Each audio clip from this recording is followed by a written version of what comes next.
Welcome back to our exploration of the Jewish life cycle, which of course is also an exploration of the human life cycle. After all, these are not unique to Jews.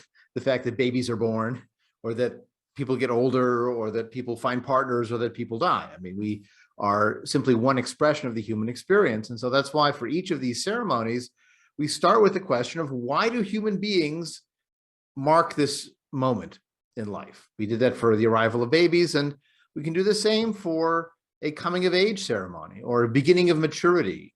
There are a lot of reasons why people would do this. There's the natural phenomenon of you're entering a new stage of life. The body is changing, maturing, heading towards adulthood. And so marking the beginning of that process at the onset of puberty is something very common in many cultures in the world.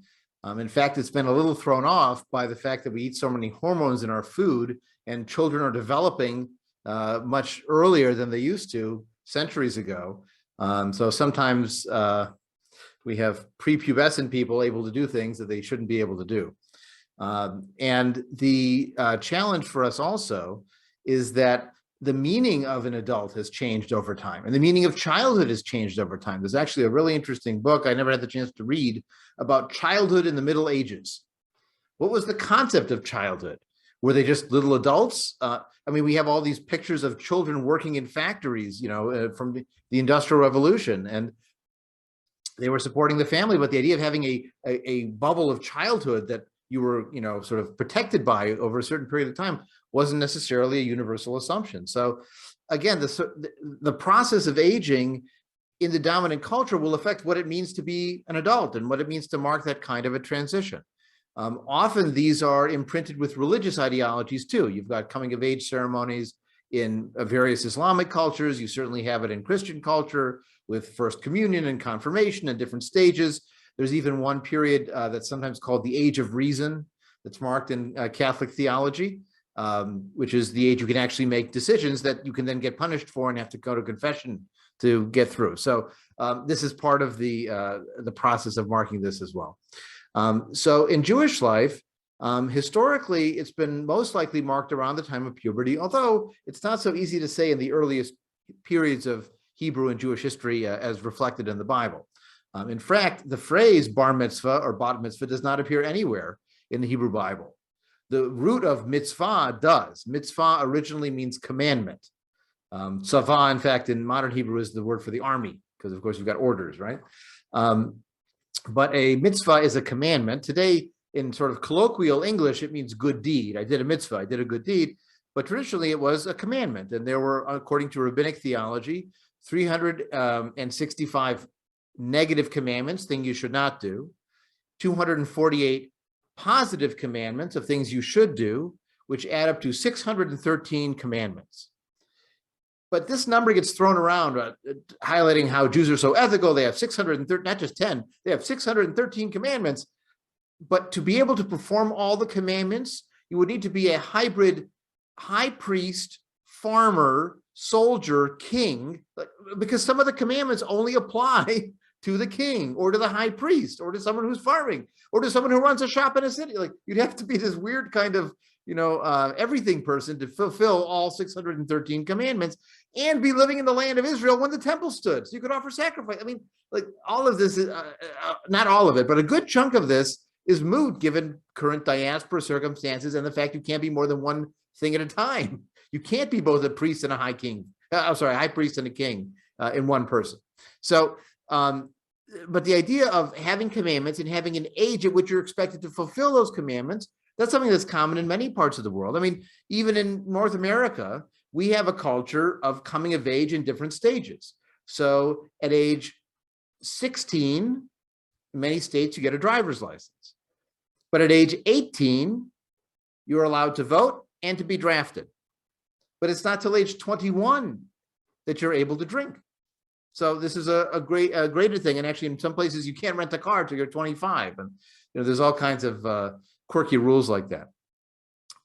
Even the age of consent to marry varies state by state. In fact, there's an interesting campaign going on to try to ban child marriage at any point, anything under 18. In fact, there was an interesting article I read recently about a young woman legislator in New Hampshire who campaigned to ban child marriage and was successful in passing something that banned marriage before age 16. And now she's trying to raise it to 18, but she's getting resistance. And part of the resistance also has to do with the idea of an age of consent, right? In many states, there's a certain age at which you're allowed to consent to sexual behavior, and that can make a big difference. And in some states, they actually do it by the age of the other person too. So if they're both under 18, it can sort of shift down a bit. But if one is under 18 and one is over 18, then it becomes challenging. In any case, we all have this concept of majority. Jewish life defined it by when you were required and expected to fulfill commandments. All children were expected to fulfill the negative commandments, those 365, thou shalt not, do not do things, don't eat this food, don't work on the Sabbath, do not murder, do not steal.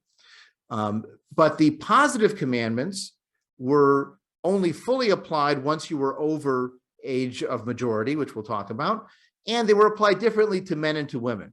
As a general category that has some exceptions, women were thought to be exempt from commandments that were specific, positive, time-focused commitments. So reading a Torah scroll at a certain time, reading the Purim Megillah on Purim, the story of Esther. Those were time-specific, and so because women were supposed to be in the home and manning the kids and whatever else, they weren't expected to fulfill those, they were exempt. Now, it's an interesting language to say exempt because if you're exempt from the commandment, that means you can't replace someone else who's commanded to do it. You know, if everyone had to read a Torah scroll at once, the service would be anarchy because everyone's fighting over who gets to read. If one person reads on behalf of everybody and they say amen at the end, then it counts as if you've all done it. But you can only do that on behalf of someone else if you're at the same level of obligation. So think of it like this. For a woman to read the Megillah on Purim would be extra credit, but not a core assignment. And you can't use an extra credit to substitute for the core assignment. So if you're a man, you need to have a man read it because they're commanded to do it. Having a woman do it wouldn't substitute for you doing it. What that results in is women not being able to do some of the most public and honored roles in public Jewish life, like reading from a Torah scroll and reading from the Megillah on Purim and so on. There are time-specific commands they do, like lighting Shabbat candles. That's time-specific. It's like down to the minute, time-specific. But in general, that's the category that's presented. So this concept of having an age of having to fulfill the commandments goes back a long time. Even bat mitzvah, the concept, the legal concept, goes back as old as the bar mitzvah. But neither one appears in the Hebrew Bible. And there's a clue to this in the words used. So bat in Hebrew means daughter, but bar is not a Hebrew word. Bar is a word in Aramaic.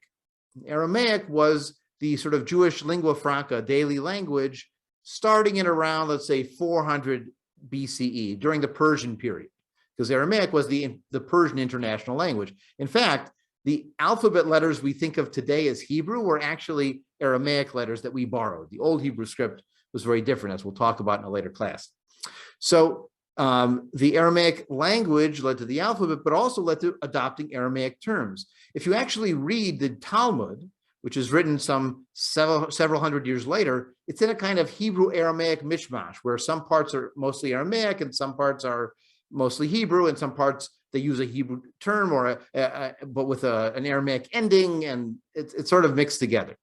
The fact that the rabbis chose the term bar to say bar mitzvah, that this is the age you're responsible for the commandments, suggested that the whole concept evolved in the same time period when they were using Aramaic as a daily language, and it began to bleed into religious practice too. There's even a tradition of the Targum, the translation of the Hebrew Bible into Aramaic, being read in the synagogue because people didn't understand the Hebrew anymore. They only understood the Aramaic. And in modern life, you have new terms coming up that are trying to be gender neutral because, of course, bar mitzvah is for boys, bat mitzvah is for girl. It's very binary, right? One or the other. And if you have a non-binary student or someone who's sort of gender fluid, they may not feel comfortable pulling one or the other. So now we have a generic concept called B Mitzvah, just the letter B, or Brit Mitzvah, covenant of mitzvah, parallel to the Brit Milah for the circumcision. So it's about the event and not necessarily about the person. That's one other detail to notice on the language. Today, people will say, I had a bar mitzvah, or I'm going to a bar mitzvah. It's talking about the event. When originally the concept was for the person, it was a legal category for the person. You became a bar mitzvah. You didn't have a bar mitzvah. That was the original source of the term. But again, things evolve over time. Now, as I mentioned, going back to the biblical period, it's hard to say what the age of majority was, but we do sometimes have a couple of hints. At one point in the Hebrew Bible, it describes the age of 20 as the age of military service. But then we also have this passage in Genesis 17, which we saw last time. This is after Abraham receives the commandment to circumcise his household, including himself. And so he takes Ishmael and his son of all those born in the house. Abraham was 99 years old when he was circumcised, and Ishmael, his son, was 13 years old.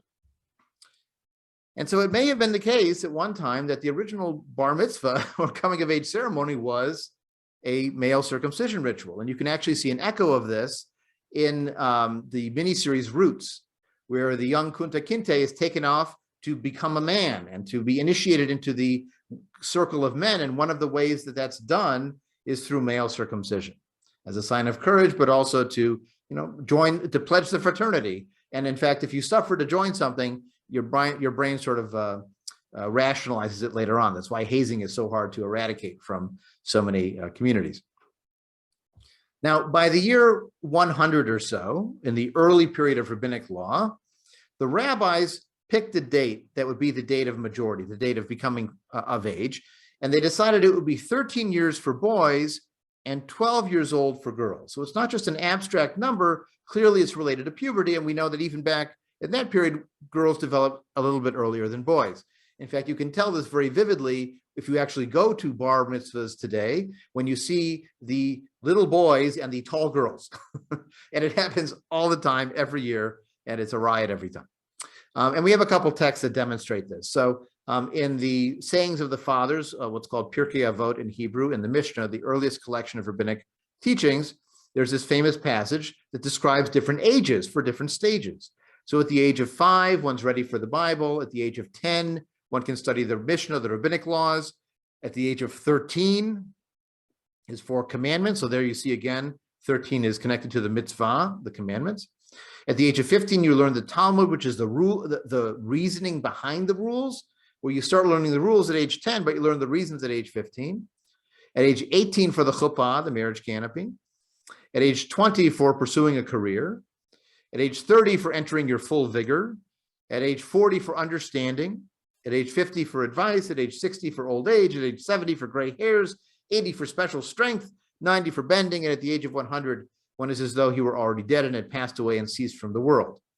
Unless you say, what do they mean 100? Nobody lived to 100 back then. The average life expectancy was, well, remember, one of the reasons the average life expectancy was so low was that infant mortality was so high. So many people died before the age of 5 that that skews the average life expectancy from birth. But once you made it to 20, you might well make it to 60 or 70 or 80. So these were not unrealistic ages. I mean, again, most people didn't make it that long, even as most people don't make it that long today. But some did, so it was worth highlighting an age. But the point here for now is the focus on the age of 13 to fulfill the commandments. And another example of this appears in the Tractate of Nidah, which is about menstrual impurity laws, actually. But here it talks about who's allowed to make a vow that's binding. A girl age 11 years and 1 day must be examined regarding her vows. That means you're allowed to say, do you really mean that? Is this, do you know what you're doing? But a girl 12 years and 1 day old, her vows are valid, but she's examined regarding them during the whole 12th year. So when she makes a vow, she has to do it, but you can still make sure she understands the consequences here. The idea is that it could be canceled in that 11th year, but not in the 12th year. And then for a boy, 12 years old and 1 day, he's examined regarding his vows. 13 and 1 day old, his vows are valid, but he's examined throughout the 13th year. So here again, you have some text demonstrating that this concept of the age of majority and being responsible for your actions is 13 for boys, 12 for girls. Now, we also have to remember that during this period, a minor who was mentally capable of doing so could do anything in the synagogue. They could witness reading the Torah. They could wear the tefillin, the prayer straps and boxes that are traditional to Orthodox practice today. They could fast on Yom Kippur if they were able to handle it. It only became obligatory. They only had to do it after age 13. And that right to do it when it was optional got taken away sometime between the 13th and 16th century in European lands, that is among Ashkenazi Jews in general. And so once they were taken away, it became more important the first time you're able to do it. So I often compare this to getting your driver's license on a farm or in the city. If you've lived on a farm your whole life and you've driven the pickup truck on the back 40 all the time, and so the time you actually formally get your driver's license, okay, fine, now it's legal, but I've been driving for a long time. But if you live in a city and you've never driven before, the first time you get your license and you get the chance to go out by yourself, that's a big deal. So the same is true for a lot of these rituals that became part of the bar mitzvah ceremony when it was the first time you were able to do it. When you'd been doing it before, okay, I'm putting on tefillin again, big deal. Now I have to. Before I could, and I knew how to do it, and I was practicing. I was building up to it. But once it's taken away, then the moment of being able to do it becomes more important, and that becomes sort of the major symbol of being bar mitzvah. And you can also see this reflected in the traditional blessing for a bar mitzvah, which the father would say in the synagogue after the bar mitzvah has done their Torah reading or reading their Haftorah, which is an additional reading I'll talk about in a moment. The father would rise and he would say this blessing. Blessed are you, Yahweh, our God, King of the universe, who's freed me from the punishment of this one. Sort of like saying he's off the insurance, right? Like, okay, good. Now I don't have to worry if he does something wrong. It's on his bill. I don't have, I don't have to atone for it or make up for it or be punished for it. Not the most inspiring statement, I have to say. I wouldn't have liked to hear that from my father at the time of my bar mitzvah. But again, it has this concept of when are you responsible, when can you be punished, and when are you expected to fulfill all the commandments. So today, what you see at a bar mitzvah is actually more than you might have seen historically. Now, just to give you a quick picture of the synagogue service, the major piece of that service is reading from the Torah scroll. And each Torah reading for the week, or parsha for the week, is divided into 7 aliyot, 7 pieces where someone is called up to read that chunk of the Torah. It's not even broken out by verses or chapters necessarily. It's just by the reading pieces in the Torah, and you'll sometimes see big spaces in between those sections as the Torah scroll is written. So you have these 7 aliyot, these 7 pieces for the Torah scroll. Traditionally, the Kohen or a priest would read the first one, a Levite would read the second one, and the bar mitzvah would read the last one. Or in some communities, the bar mitzvah didn't actually read from the Torah itself at all. There's also a piece called a Haftorah. Now, Haftorah doesn't mean half Torah. It's just the way it comes out in, sort of Ashkenazi speak. Haftarah in Hebrew means additional reading. For each Torah portion of those 7 pieces, the rabbis assigned a reading from later in the Hebrew Bible, from the prophets or even from the writings later on. That would be the additional reading that's on the theme of what the Torah portion is. Now, that's read from a book, not from a scroll. That's read with vowels, not without vowels. It's chanted to a different melody, but you have all the diacritical marks called the trope or the cantillation marks to be able to sing it correctly right in the book.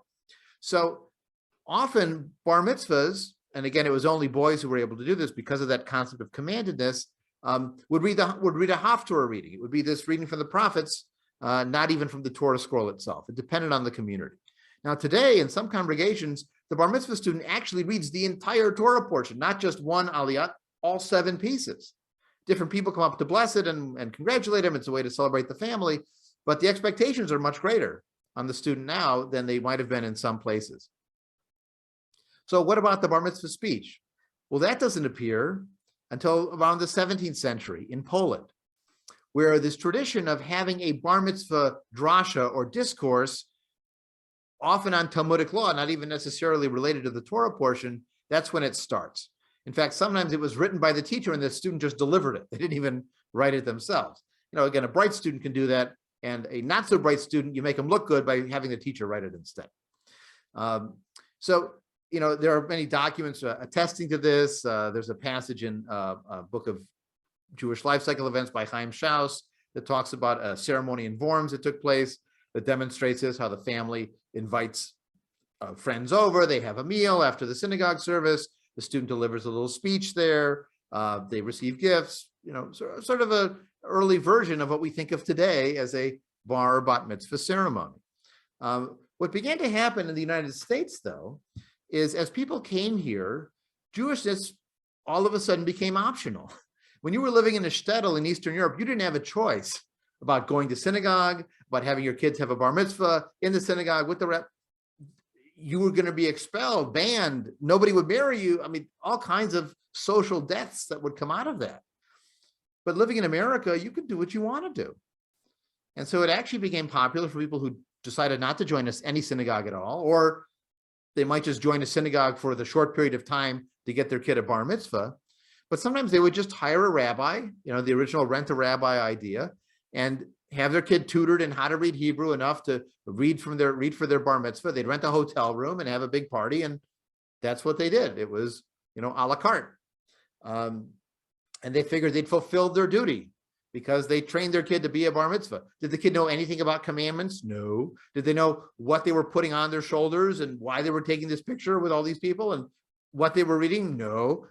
They did the performance. They made the grandparents happy, whatever the objective was.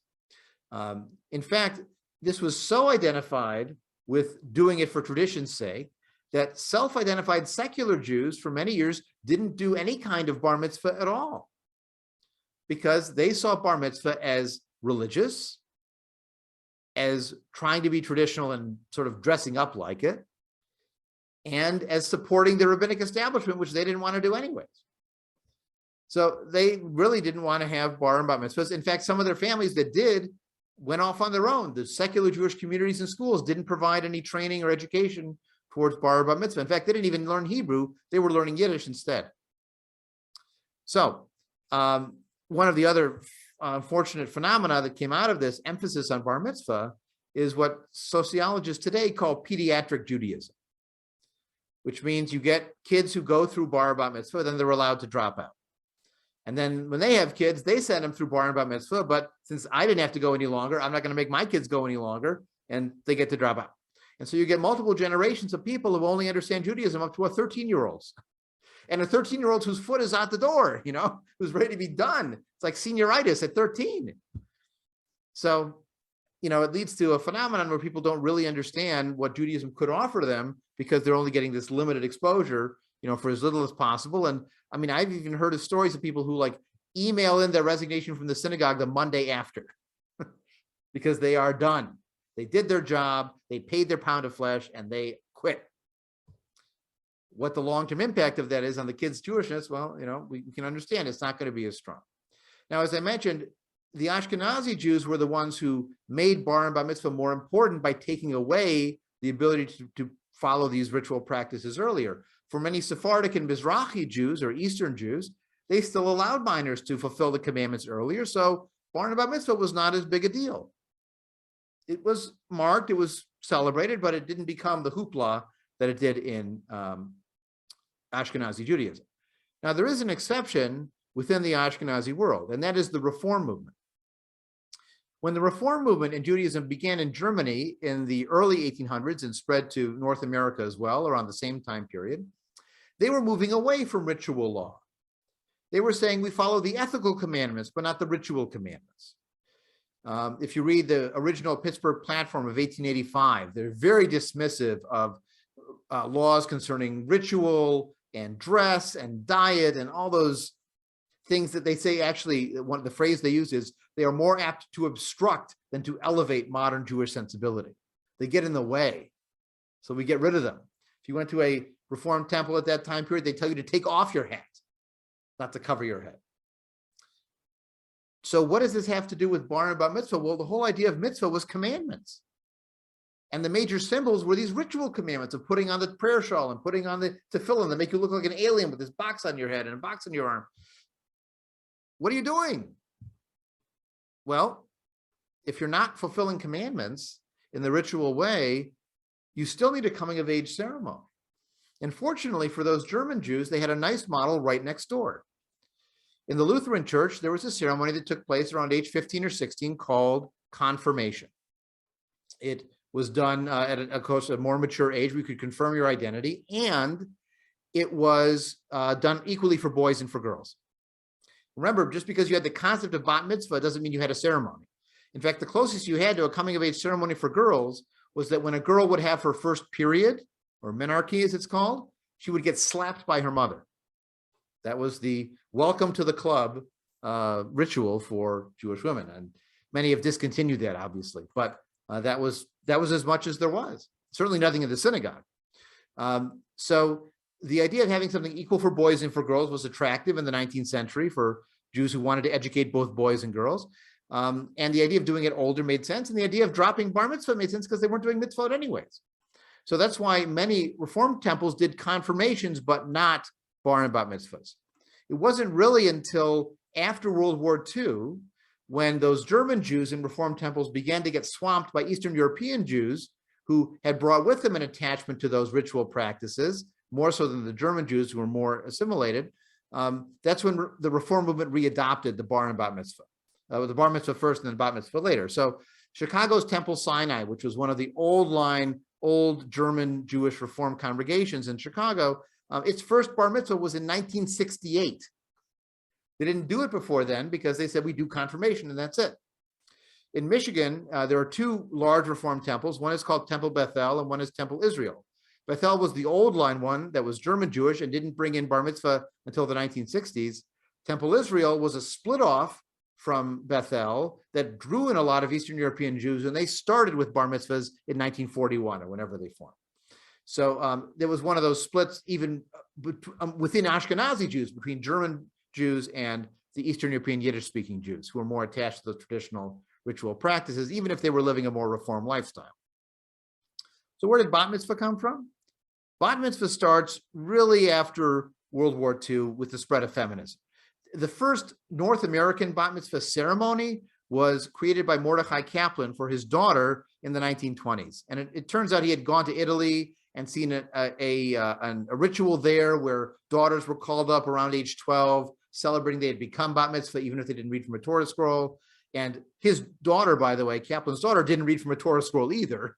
I think she read a Haftorah reading or something else, but she did have some kind of ceremony. It really isn't until feminism that Jewish women in conservative and even in Reform temples begin to get bat mitzvahs. In fact, in some Reform temples, there's a period where boys have bar mitzvahs and girls have confirmation, and some boys who stick around also have confirmation, but some drop out. So anybody who's left at age 16 got a confirmation, but girls didn't do bat mitzvahs yet. The boys were the ones doing bar mitzvahs. So that's part of that transition process. Today, of course, you find bat mitzvahs just about everywhere, even in some Orthodox Jewish communities.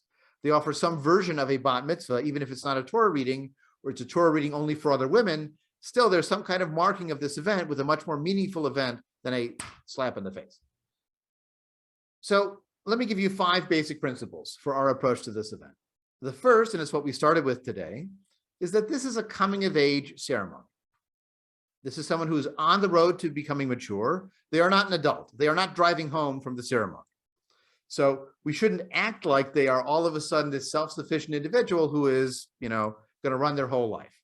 We're not going to arrange a marriage for them post bar bat mitzvah, as did happen in Jewish history. We're not going to expect them to establish their own household, to start working as an apprentice to learn a profession after age 13. Again, this was done in earlier generations, but we don't do that these days. It's the beginning of that coming of age process.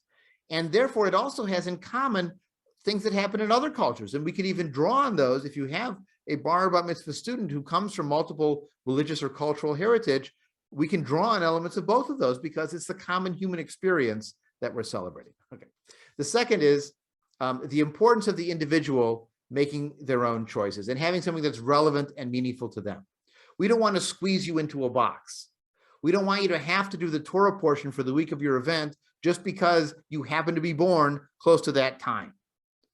It goes going back to the 16th century, the custom arose to call the bar mitzvah up to read from the Torah right after their 13th birthday, the first time they were eligible to do that substitute. Well, why should what you have to focus on for this coming of age event be determined by the random lot of what Torah portion happened to be read the week you were born. Now, it could be wonderful. It could be, Abraham and Isaac and the binding of Isaac. It could be Jacob and Esau. It could be Rachel and Leah. It could also be leprosy. It could be animal sacrifices. It could be, a list of begats. It could be the census taken at the beginning of Numbers or the end of Numbers. You could get stuck with some really terrible stuff. The rape of Dinah. I mean, what girl would want to read that for her bat mitzvah? So there's plenty of stories that would be problematic. So we want this to be something that's meaningful to the individual, relevant to them, and expresses their connection with their Jewishness, whatever they are making out of that. So that's the second principle. It should be connected to the individual. A third principle is gender equality. We don't want one thing for boys and something radically different or on a lower order of importance for girls, and vice versa. This is something that should be important to both and treated in somewhat of an equal fashion. Obviously, there can be distinctions, and have things focused in certain ways, but it doesn't have to be a fundamentally different ceremony. Fourth, we're celebrating not their assumption of Jewish legal responsibility, but their celebration of their membership in the Jewish people. They're part of the Jewish family. So this is a statement of, I'm Jewish, I'm connected to Jewish people, I have Jewish heritage. That's part of the ceremony. We should not mention that. We shouldn't only talk about their values and their politics. We should also talk about their Jewishness. That's part of the ceremony. And finally, it's also a celebration of the kind of Jew that they've chosen to be, or at least their family has chosen to be. So we're also allowed to talk about what it means to be a humanistic Jew and how that relates to what they've chosen to focus on, who they are, their values, the kind of person they're becoming. So if you do a Torah portion, for example, you're allowed to ask, who wrote this? And when did they write this? And why did they write this? And do I agree with this or not? After all, we're allowed to disagree. There's a question in the chat. When did it become common for adults to celebrate bar and bat mitzvah? Well, again, you have to remember the concept is separate from the ceremony, right? So your wife was bat mitzvah at age 12, whether or not she did anything. She was expected to fulfill those commandments from an Orthodox perspective. She celebrated a bat mitzvah later on, in some ways to make up for the fact she didn't have the chance to do it before. And again, this is a function of feminism and new values, and really taking off more in the 1990s to the early 2000s, that this began to be more common, as a making up for the fact that they weren't allowed to or encouraged to have them when they were 13 in the 1960s or 70s. So it's sort of a reparative movement to do that. And you may recall that I think it was Kirk Douglas had a bar mitzvah at age 83 or something, because he didn't have one when he was a kid. So this is sort of his replacement.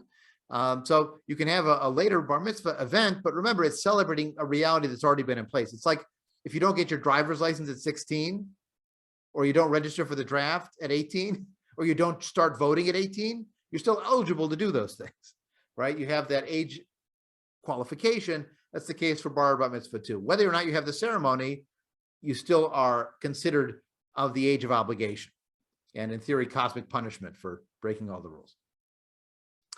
Okay, so nuts and bolts. There are generally 5 major pieces to a secular humanistic approach. And I will point out, by the way, that even secular Jewish communities beginning in the 70s and 80s began doing some kind of coming of age event.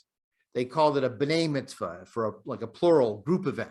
Again, they were more sort of socialist collectivist ideologically. So having a group event meant more to them than the individual event. And some of them even now allow for individual presentations and so on. It's really evolved a lot.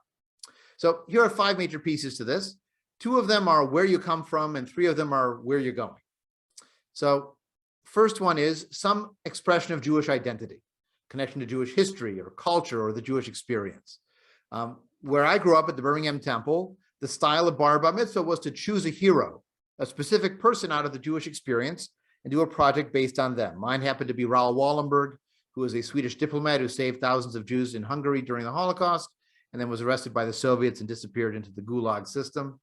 A wonderful role model, didn't happen to be Jewish, in fact, but he was a great example of how to intervene in disaster and to stand up for people that need defending. So that was one approach. You choose a hero, but maybe you choose a topic. That's an option for Kol Hadash now. So we've had students do the experience of being Jewish and vegetarian. What changes in that? The history of synagogue architecture for a kid that liked architecture.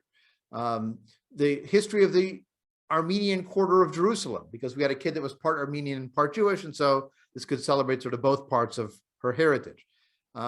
And all kinds of issues like that. So you can pick a topic that relates to the Jewish experience and explore that. Or you could still choose a Hebrew reading and commentary. It could be from later in the Bible. We've had kids do the book of Job, about why bad things happen to good people, the story of Esther, the story of Samson, because they like superheroes. There's all kinds of connections you can make with this. Or they can choose a Torah portion. But again, they can choose a Torah portion. They don't have to be assigned the portion for the week. I do show the students what we would do traditionally in that week and also what would have been the week they were born, but they don't have to pick it. And in fact, even if they do settle on the Torah portion that is being read elsewhere that week, they still chose it. It's different than being assigned it. So one piece of the ceremony is expressing your Jewish identity. A second piece, and this is up for debate in some communities, is including some elements of Jewish language. I like to think that our bar and bat mitzvahs are Hebrew literate. They can actually read the letters. And we've had students who wanted to do Yiddish. And I said, fine, learn Hebrew, learn to read Hebrew, and then you can read Yiddish. But you can't read Yiddish if you don't know the Hebrew letters. You can't read Ladino if you don't know. All of this historical Jewish culture is embodied in these letters. And if you don't learn to read them, I feel like you're missing out. So we include a Hebrew reading of some kind. Even if they do a hero or a topic, they still have a quote that's part of the speech that's in one of these Jewish languages, or a passage from a poem or something else like that. But there are some secular and humanistic Jewish communities that decide language is too hard, takes too much time, and they don't do it. And so they have bar mitzvahs that are just in English. And that's their option. I can't tell them not to do it, of course. I think that the language adds a piece to that cultural identity that's important. A third piece, this is more on the who are you becoming side, is expressing your humanistic values. How do you connect with the theme of what you've chosen to talk about, or the hero's life, or the topic that you've chosen? How does it relate to your personal life?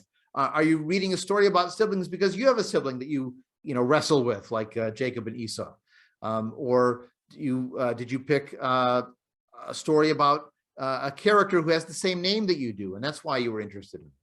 I had one student who was really interested in issues around the death penalty. So we chose a passage that talked about an eye for an eye and a tooth for a tooth and a life for a life. And and he talked about why he chose that and why that was an issue that was important to him. And it was a really great exploration of the theme.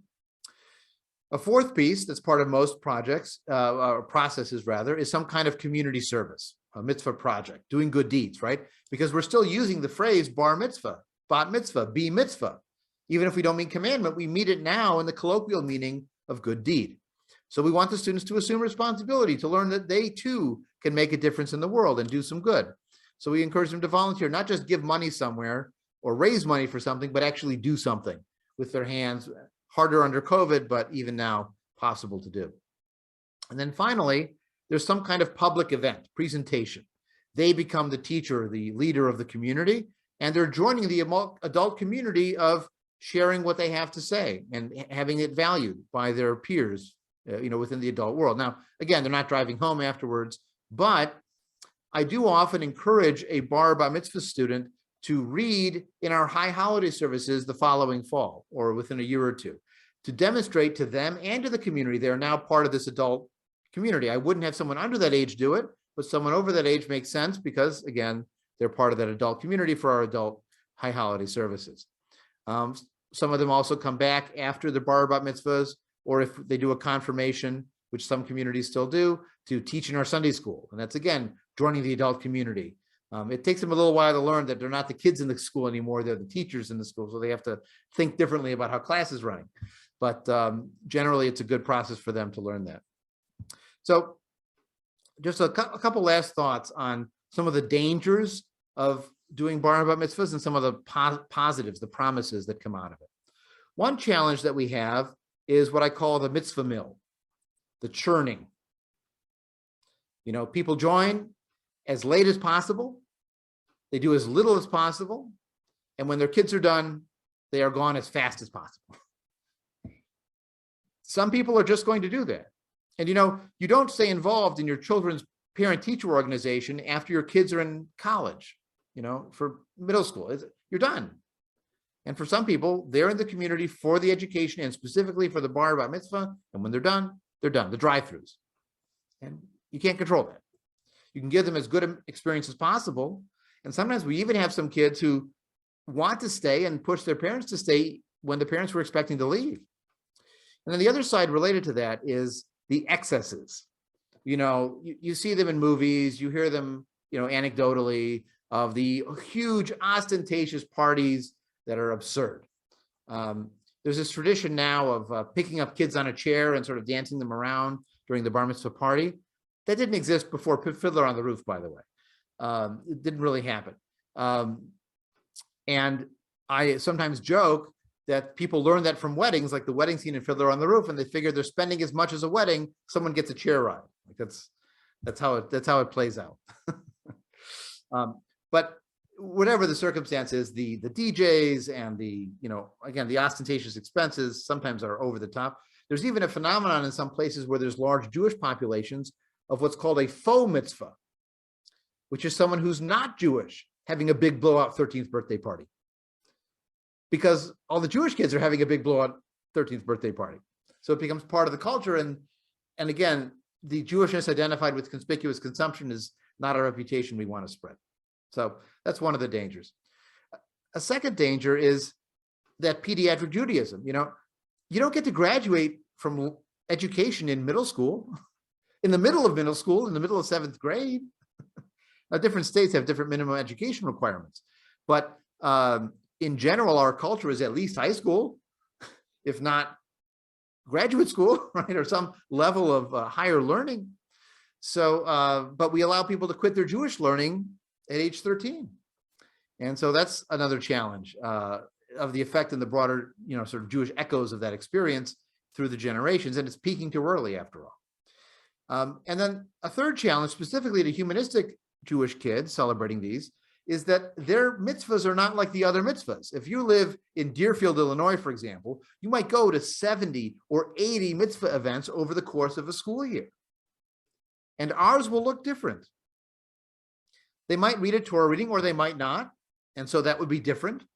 When we read our Torah, we read it as a story. We don't chant it as a ritual text. We generally don't put on a tallis on the student. A few secular and humanistic communities do that. They figure it's cultural, who cares? Our approach is that it represents an ideology that we don't share of this commandedness. So we don't use it, but different strokes for different folks. But certainly the service is mostly in English. They're not reciting the same old prayers. And you'll sometimes get a guest who says, who are you to change this tradition that's thousands of years old?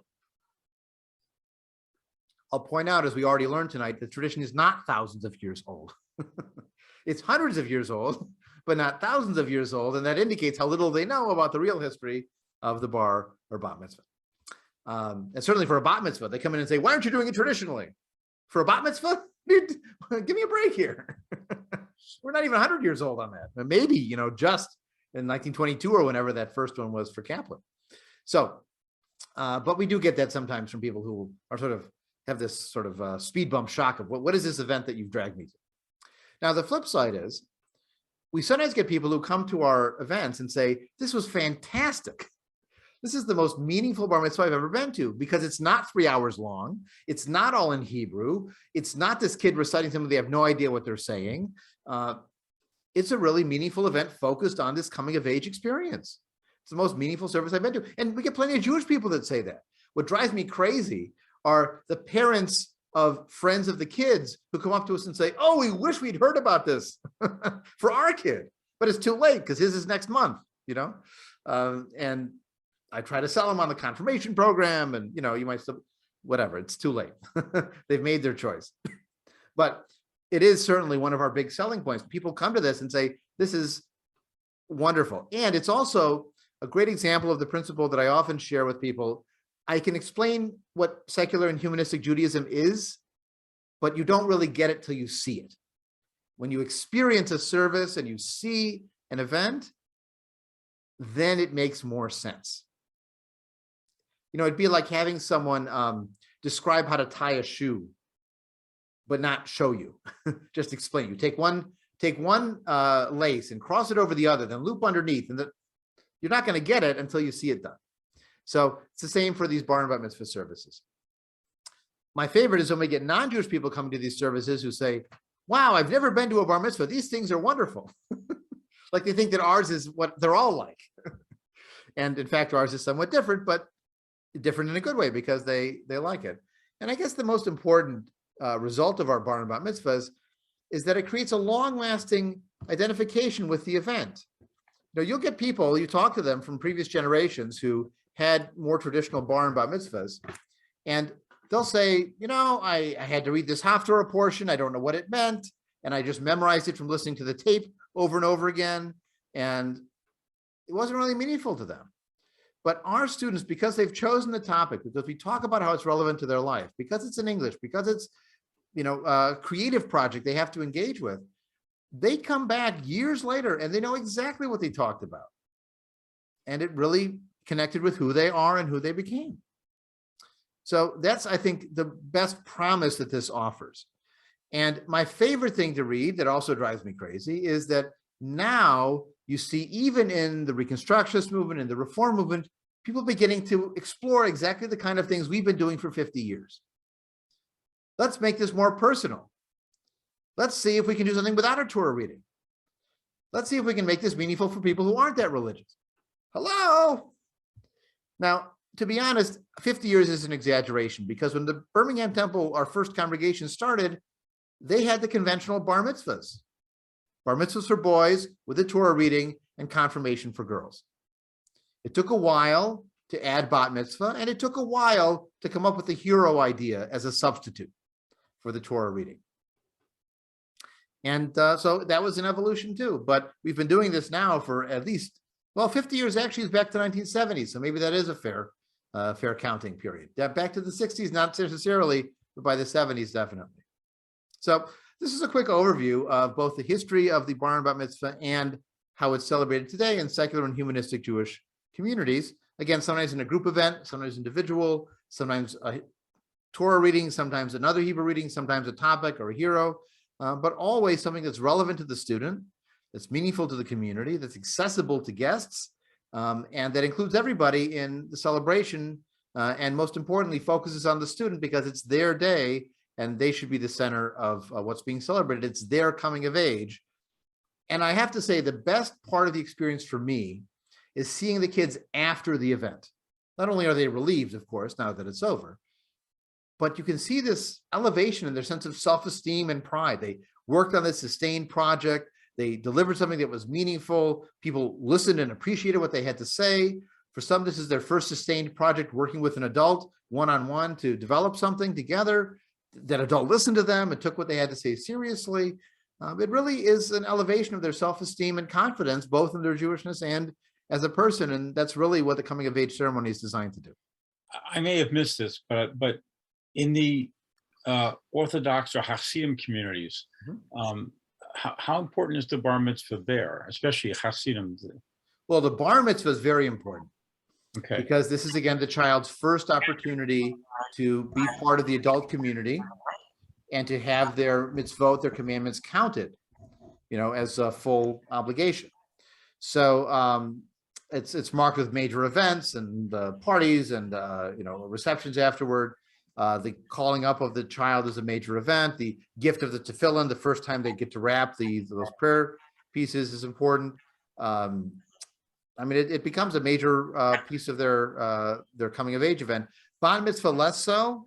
Again, it's more of a legal concept than a ceremony. But again, as I mentioned, in some modern Orthodox communities, they're developing, if not an egalitarian event, at least a parallel, you know, separate but equal-ish event for girls to mark their, you know, age of responsibility.